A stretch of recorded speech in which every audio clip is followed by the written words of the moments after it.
Travis Holmes for CSUVikings.com, joined by head women's and men's swimming and diving coach Wally Morton. And Coach, you had a month off from competing. Now you went down to Puerto Rico and the team trained.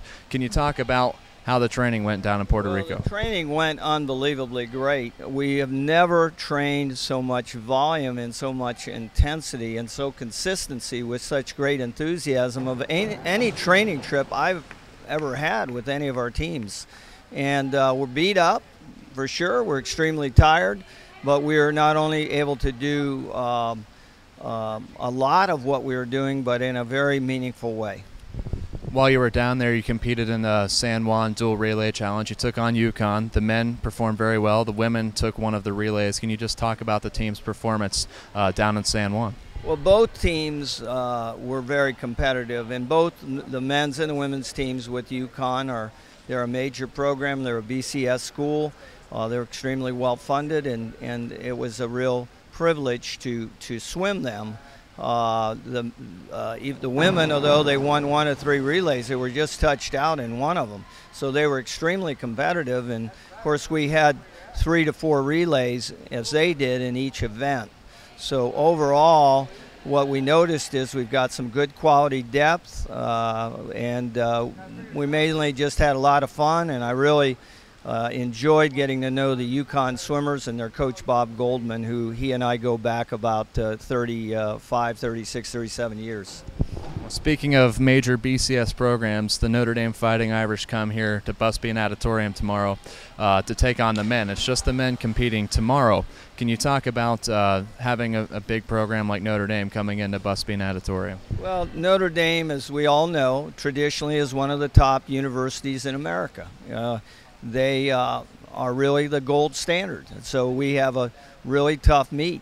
Now, interestingly enough, we've been swimming them since the 70s, and we have been very competitive with them. We've probably beaten them about 10 times. 2 years ago, we outscored them in the swimming events.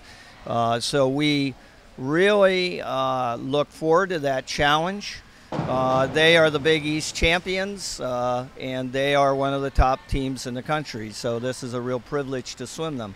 Again, I'm good friends with their coach and the previous coach, and we have a long tradition, and they really respect Cleveland State University, or they wouldn't be coming here. Well, the fun doesn't stop there. You host another big event on Saturday. The men taking on Xavier, Oakland, Duquesne. The women just Xavier and Oakland. Can you talk about Saturday and what's turning out to be a pretty busy weekend here at Busby Auditorium? Well, Oakland is also conference champions, so they're both men and women, and Xavier and Duquesne are in the in the Atlantic 10. I'm sorry, in the Atlantic 10 conference. So these are 3 top schools in swimming.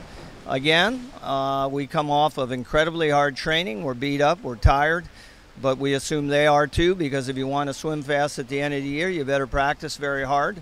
We're going to do the more sprint-oriented events on Saturday. It's going to be really a fun weekend. It's also our alumni day, and we're going to invite the alumni back, and hopefully we'll show them how far our program has come. And I do want to revisit your trip to Puerto Rico.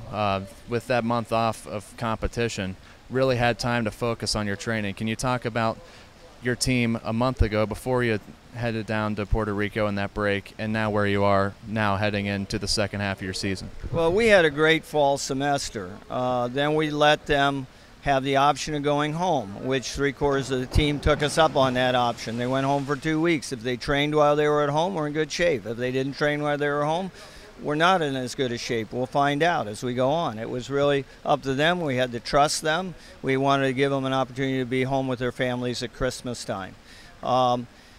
We had a group that stayed here and trained extremely hard. It was voluntary workouts, and it was a good group. And then we went to San Juan, and we saw the people that maybe should have been in a little better condition, but they were, they got back into shape. And now these next 2 to 3 weeks are weeks that we're going to have to continue to practice at a very high level. We love San Juan because the high temperatures are in the 80s, the low temperatures are in the low 70s, and allows us to train outside and do it in a qualitative way. Well, on your way back home, your flight got delayed. You had the privilege of spending a night in the San Juan airport with your entire swimming team. Can you talk about what it was like spending a night with that many college kids? Of course, I'm in my 60s, so sleeping all night in an airport with a bunch of college kids is quite an experience for me. I don't know about them. And some of them were too hyped up to get that much sleep, so that's not necessarily a good thing.